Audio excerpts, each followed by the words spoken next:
Some of the deepest betrayals don't come with warning signs. They don't yell, they don't slam doors, they don't come wrapped in obvious cruelty, they come disguised as loyalty. A warm smile, a "you got this" text, a shoulder to lean on when things are hard, until you realize it only shows up when you're losing, but not when you're rising. And that's the thing, isn't it? Sometimes it's not your enemies who drain your strength, it's the people closest to you, the ones you call friend, the ones who show up just enough to stay close, but never enough to truly support you. They don't attack you directly, they chip away at your self-trust. They dress sabotage up as concern. Their kindness has strings, their support has limits, and their silence often comes at the exact moment you need them most. That's not just a bad friend, that's a frenemy. And if you've ever walked away from a conversation feeling smaller, uncertain, maybe even ashamed, and you don't know why, this is for you. I know how that feels, that sick feeling in your chest when something's off, but you can't explain it. You tell yourself, maybe I'm being too sensitive. Maybe I'm overthinking it. But you're not. You're waking up. There's a type of person who pretends to be on your team, but plays a much darker game. They won't say you're wrong, but they'll make sure you doubt yourself. They won't stop you from succeeding, but they'll quietly hope you don't shine too bright. And if you do, they'll be right there. Not to celebrate you, but to remind you of all the reasons you shouldn't feel too proud. They don't want to destroy you, they just want to keep you small enough that you're never a threat. Today, I'm going to walk you through 5 unmistakable signs you're dealing with a frenemy, and why cutting ties with them isn't cruelty. It's self-respect, it's self-defense. And it's one of the most stoic things you can do. Because real growth, real clarity requires boundaries. And sometimes the bravest thing you can do is walk away from someone who still calls you friend. So grab your coffee, sit back, and let's get real. If this hits home for you, even just a little, drop a comment below and tell me, have you ever walked away from someone and finally felt peace? Let's begin with the hardest truth to accept. Not all enemies announce themselves. Some of the most dangerous people in your life smile when you walk into the room. They ask how you're doing. They laugh at your jokes. They listen closely when you talk about your goals. And then, slowly, quietly, they start to unravel you. Not with screaming, not with cruelty, but with just enough doubt to make you question everything about yourself. These are the ones who never criticize you directly. Instead, they plant seeds of hesitation, insecurity, self-blame, and they water them just enough to make sure you never grow too tall. They say they care, they act supportive, but there's a pattern. In private, they praise you. In public, they humiliate you, subtly. Just enough for it to sting, but never enough for anyone else to notice. You share an idea one-on-one, and they call it brilliant. But when you're in a meeting, they tilt their head and say, well, that's one approach, but maybe it's a bit too ambitious. No malice, just enough concern to make others raise an eyebrow, and enough to make you second-guess yourself.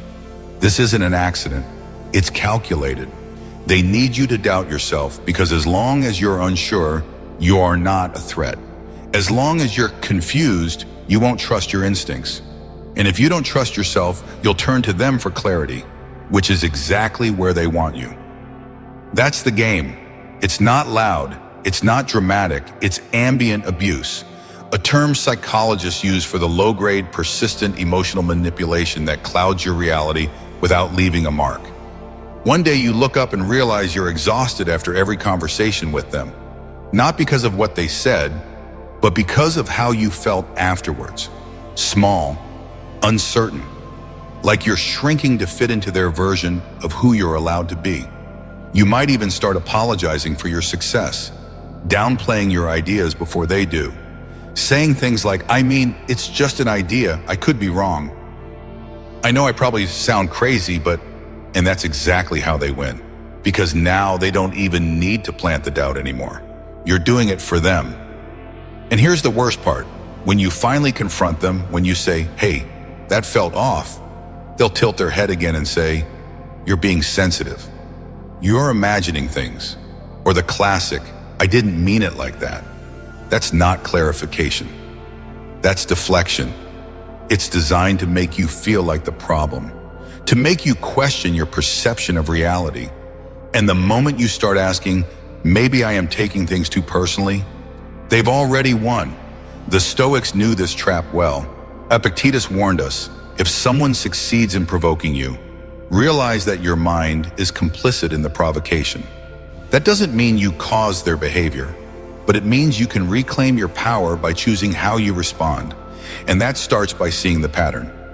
You don't have to fight them. You don't need to outwit their tactics. You just need to see clearly. If someone supports you in private but tears you down in public, believe them the second time. If someone praises you with one hand but slips the knife in with the other, step back. Not because you're paranoid, because you're done pretending it's normal. Real friends are consistent. They don't play roles depending on who's watching. They don't dim your light so they can shine. They don't treat your confidence like a threat. They celebrate you when no one's watching. They defend you when you're not in the room. They hold your ideas with care, even if they disagree, because they respect you, not just tolerate you. And when someone shows you a different pattern, that's not friendship. That's manipulation cloaked in charm. It's not your job to fix them. It's not your role to teach them how to treat people. It's your responsibility to protect your mind. So how do you respond? Start by limiting what you share. You don't owe your vulnerability to someone who's proven they'll weaponize it. You don't need to explain your dreams to people who secretly hope you fail. Then, build distance. Maybe it's space, maybe it's silence. Maybe it's the final boundary, cutting ties entirely, not to be cruel, but to stop being cruel to yourself. The Stoic approach isn't about detachment, it's about discernment. Not everyone gets access to your spirit. Not everyone should. And the moment you stop begging someone to treat you better is the moment you remember you deserve better. Not all competition looks like a fight. Sometimes it wears a smile. Sometimes it comes wrapped in good advice. And sometimes it shows up in the form of concern. Are you sure you're ready for that? Maybe it's better to wait until things settle down a bit. You don't want to move too fast and mess it all up, right? At first, these words sound wise, protective, even loving. But listen closely. They don't clarify, they confuse, they don't uplift. They subtly suppress. And that's what makes competitive undermining so dangerous. It doesn't feel like sabotage. It feels like support, but it's not. Real friends cheer for you, sometimes louder than you cheer for yourself. They help you rise, even when it makes them feel left behind. But a frenemy, they fear your growth, because the higher you climb, the more insecure they feel. So they don't pull you down with insults. They nudge you down with realism. It's always just realistic enough to make you pause, just strategic enough to slow your momentum. And they'll insist they're just being honest. But let's be honest, you know the difference. You can feel the way your excitement dims when you talk to them, the way your ideas start to feel fragile, the way you begin to question yourself after every friendly warning. Here's what it looks like. You tell them you're thinking of applying for a dream job, one you've worked toward for years, and instead of encouragement, they tilt their head and say, "That's great, just be careful." There's a lot of politics in those roles. I mean, do you really think they'll pick someone without 10 years of experience? They won't tell you not to go for it. They'll just load your heart with hesitation. And by the time the conversation's over, you are not excited anymore. You're scared. That's the goal. Because the more you delay your own growth, the longer they can avoid confronting their lack of it. They call it protecting you, but really that they're protecting themselves from the discomfort of watching you rise. And it doesn't stop there. Imagine you're working together on a group project. You divide the tasks, set deadlines, agree on a plan, but when the big day comes, they're late. They're underprepared. They leave a mess in their wake, and somehow you're the one cleaning it up while they keep their reputation intact. Later, they'll casually tell others, "Yeah, we ran into a few hiccups, but I tried to help as much as I could." Their version of help was leaving you stranded, but in the eyes of others, they still look reliable. And you look unorganized, overwhelmed, and alone. That's not a fluke, it's a tactic. Because if they can't outshine you, they'll make sure no one else sees your light clearly. Even your victories aren't safe. If you land a promotion, they'll say, "Wow, I heard that position isn't even that hard to get anymore." If you buy your first home, they'll mention housing prices are crashing anyway. If you finally publish your book, they'll ask how many copies it actually sold. And it's never loud, never brutal, just enough to drain the drama out of your moment. That's what makes it so toxic. You end up questioning if you're too sensitive. You stop sharing good news just to avoid the emotional hangover, and they win again. This is why competitive undermining is so dangerous. It's not just the behavior, it's what it does to your mind. You start shrinking, not because you want to, but because it feels safer, quieter, less triggering to the people around you. But here's the truth. You are not responsible for other people's insecurity. You are not obligated to downplay your progress so someone else can feel tall. And you are not selfish for wanting to share your success with someone who claps. Stoic wisdom speaks to this exact situation. Marcus Aurelius wrote, "You have power over your mind, not outside events. Realize this and you will find strength." You cannot control whether someone is threatened by you. You can't stop them from playing their quiet game, but you can control whether you give them access to your fire. So here's what you do. 1. Recognize the pattern. That tightness in your chest, that drop in energy, that second-guessing spiral. Don't ignore it. It's not paranoia. It's your inner compass saying, something's off. 2. Stop offering your dreams for dissection. You don't need their blessing. If someone consistently dampens your excitement, stop handing them matches near your fuel. 3. Separate their fear from your truth. Their doubt does not reflect your readiness. Their hesitation does not predict your failure. Ask yourself, would I still be excited if I hadn't shared this with them? If the answer is yes, go do it anyway. 4. Set boundaries without guilt. Maybe you don't cut them off, but maybe you stop inviting them into your process. You move them from the front row to the back of the theater. Not to punish them, just to protect yourself. Because some people can't handle your growth. And that's not your fault. It's their responsibility. But it's your responsibility to keep growing anyway. You deserve friendships that challenge you forward, not pull you back. That give you feedback to elevate you, not confuse you. That see your success and say, yes, you earned every inch of this. Anyone who needs you to stay small so they can feel big isn't your competition. They're your warning.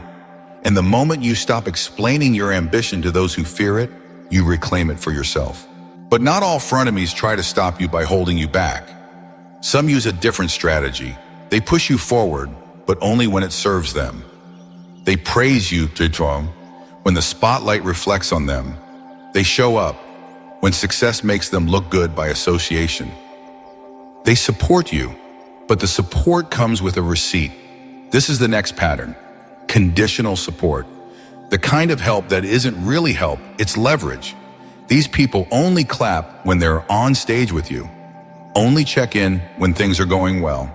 But when you're struggling, when you're grieving, musculars, unsure or scared, they vanish, and not just once.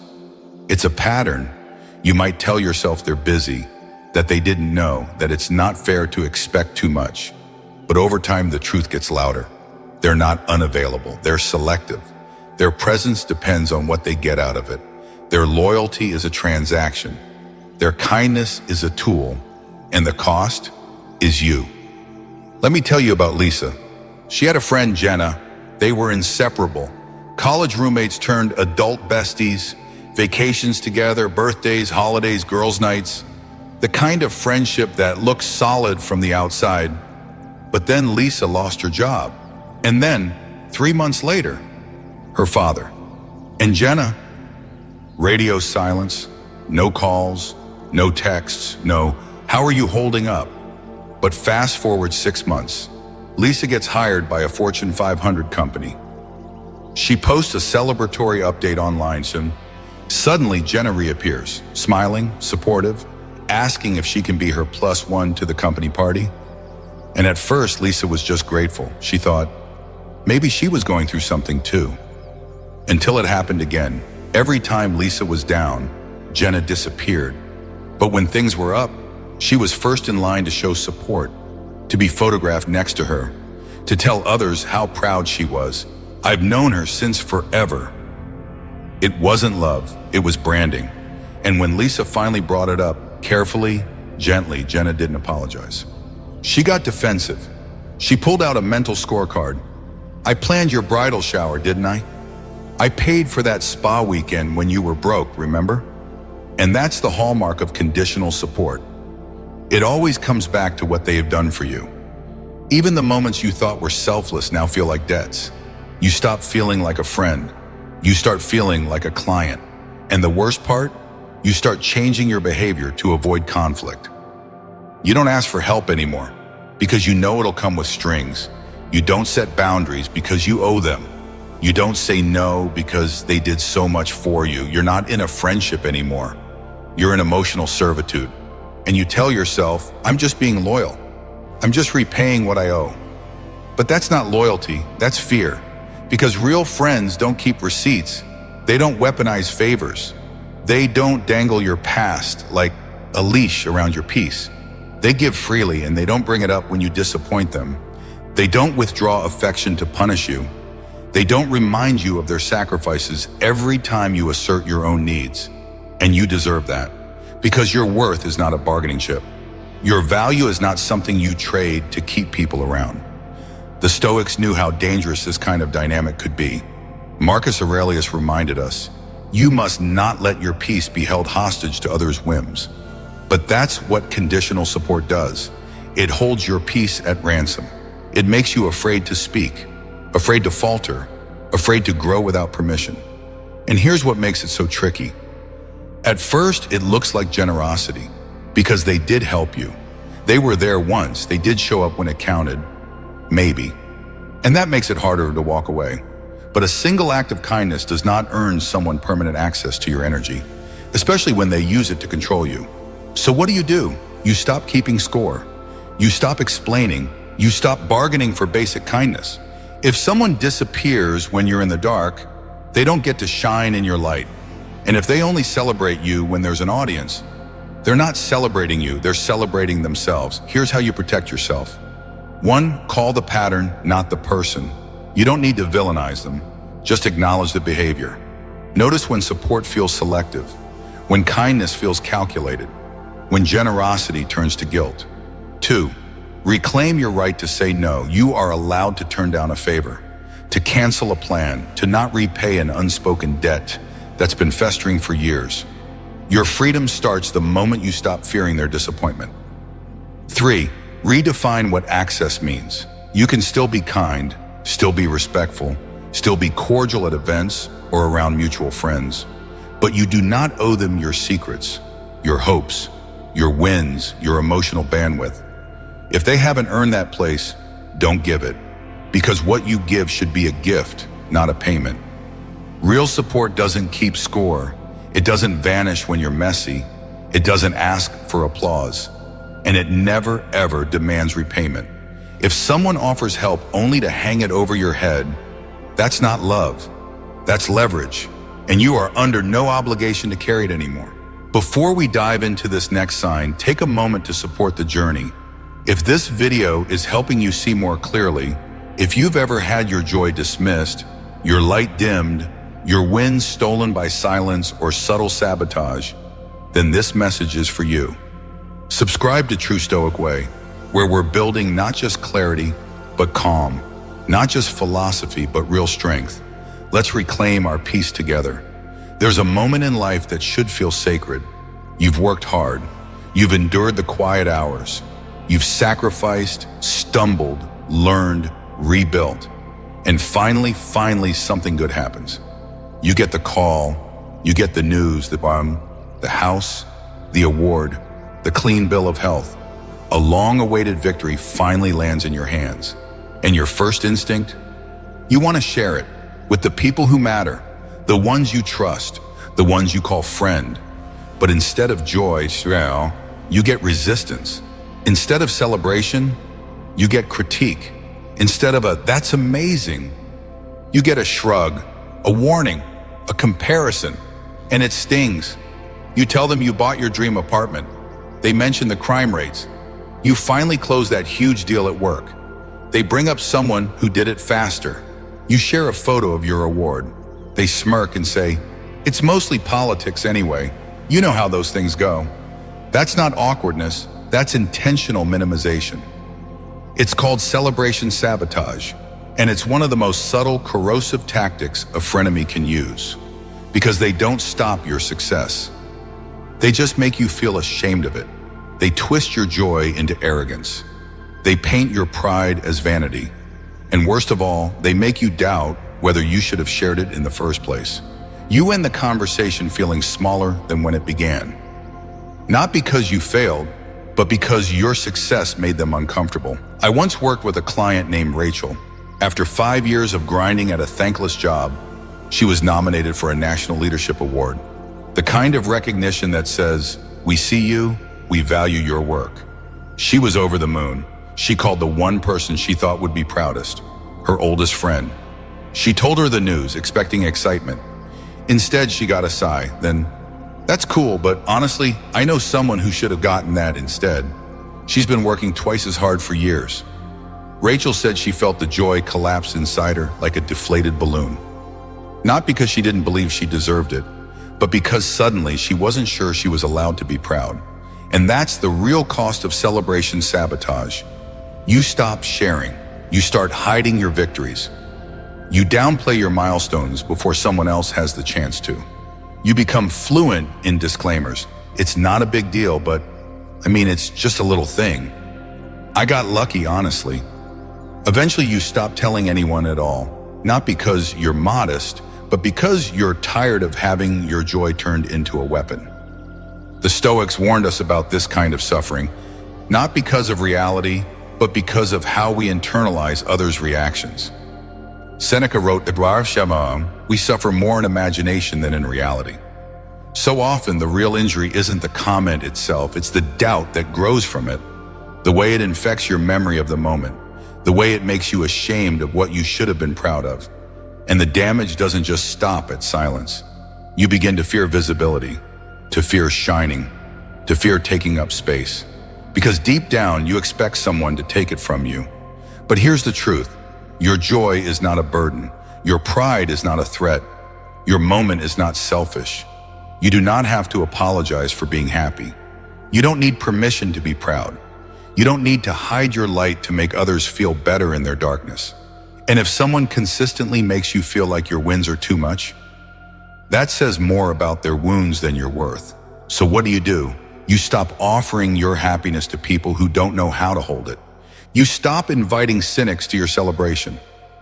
Not because you're cruel, but because you're learning to protect what's sacred. Here's how. 1, pay attention to the pattern. If someone only claps for you when no one else is watching, take note. If their praise always comes with a "but," hear that clearly. 2, stop editing your joy. You are allowed to be excited. You are allowed to be proud. You are allowed to celebrate without guilt, shame, or needing to justify it. 3, share wisely. Not everyone deserves front row seats to your success. Keep your most meaningful milestones for those who clap without caveats. The ones who aren't secretly keeping score. And if you can't avoid these people because they're coworkers, family, or part of your circle, then manage the access. Don't give them the first call. Don't give them the closest seat. Don't give them the power to shrink your moment, because your celebration is part of your healing. It's how you anchor your progress. It's how you affirm, "This mattered. I earned this." And anyone who tries to take that from you is showing you exactly who they are.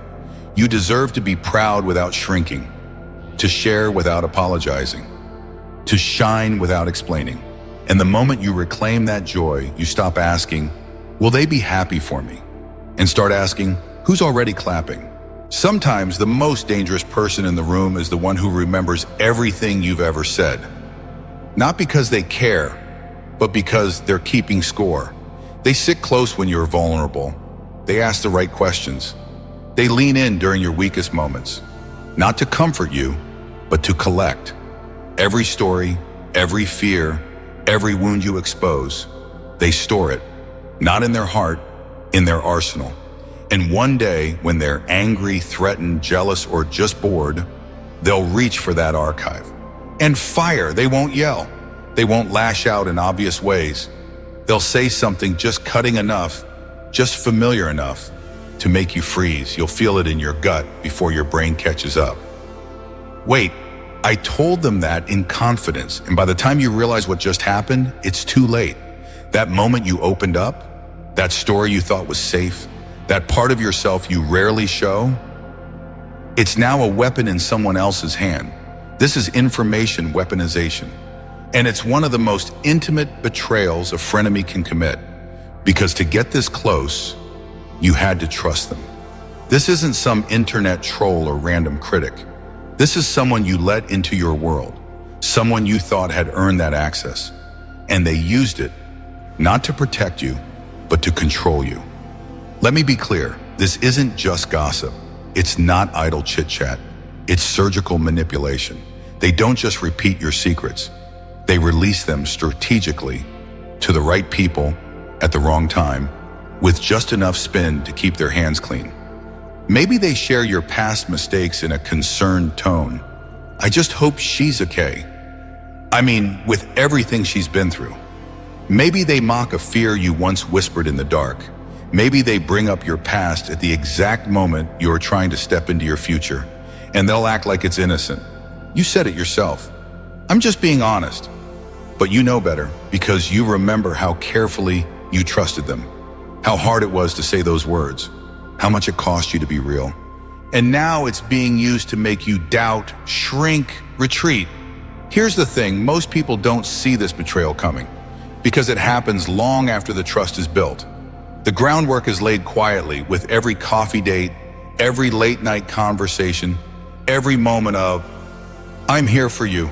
And that's what makes it so cruel. Because what's being stolen isn't just your story. It's your ability to feel safe again.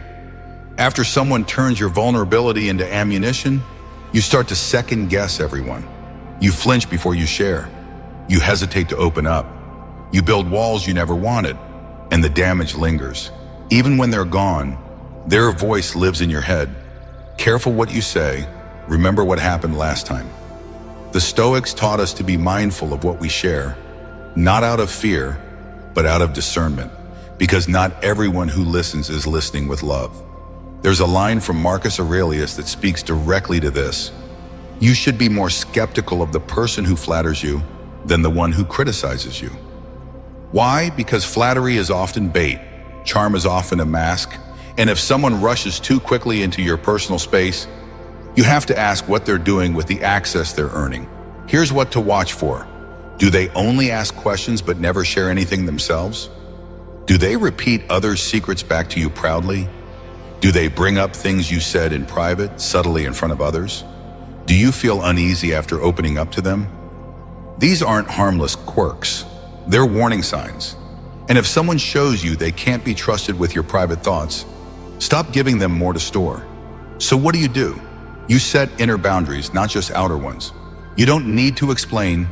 You don't need to accuse. You just shift the access. You talk less. You share less. You keep your sacred things sacred. And when someone says, you've changed, you smile and say, yes, I've learned. Because what you say and who you say it to is an act of power. And no one deserves to hold that power unless they've proven they can protect it. Before we close this chapter, let me ask you something personal. Have you ever shared something with someone and regretted it later? Not because it wasn't true, but because of how they used it? If that memory hits you now, if your stomach drops, if your heart tightens, you already know how deep this betrayal cuts, and you're not alone. These scars are real, but so is your strength. You can choose right now not to let that moment define your future. You can choose to reclaim your voice, your story, your right to be open, but only with those who've earned it. And if this resonated, if you felt seen, heard, maybe even a little cracked open, don't let it end here. Hit subscribe to True Stoic Way, because in the next video we'll go even deeper into the emotional aftershocks of this kind of betrayal and how the Stoic path can help you heal, set boundaries, and rebuild trust without becoming cold. Because you don't have to become numb to protect your peace. You just have to become wise, and your future self will thank you for it. If you've been nodding along, feeling that tightness in your chest, the sting of recognition, you're not being dramatic. You're not overreacting. You're waking up. It takes real courage to admit that someone you trusted has been slowly draining your peace. And it takes even more to finally say, no more. You're not weak for walking away. You're strong for choosing yourself. Because you don't owe anyone your silence. You don't owe anyone your smallness just to keep the peace. And you certainly don't owe anyone your continued presence when they've proven they don't respect your value. Setting boundaries isn't rejection. It's self-respect. It's knowing your worth so clearly that you no longer tolerate subtle harm disguised as friendship. The Stoics taught us true peace isn't found in pleasing everyone. It's found in living with clarity. To know what you control, to know what matters, and to protect your energy like it's sacred, because it is. So if this video stirred something in you, if it helped you name what you've been feeling, drop the word enough in the comments. Let's build a space for honest connection, not performance. And if you haven't yet, hit subscribe to True Stoic Way, because clarity, courage, and calm aren't luxuries. They're a lifestyle, and your peace is worth protecting.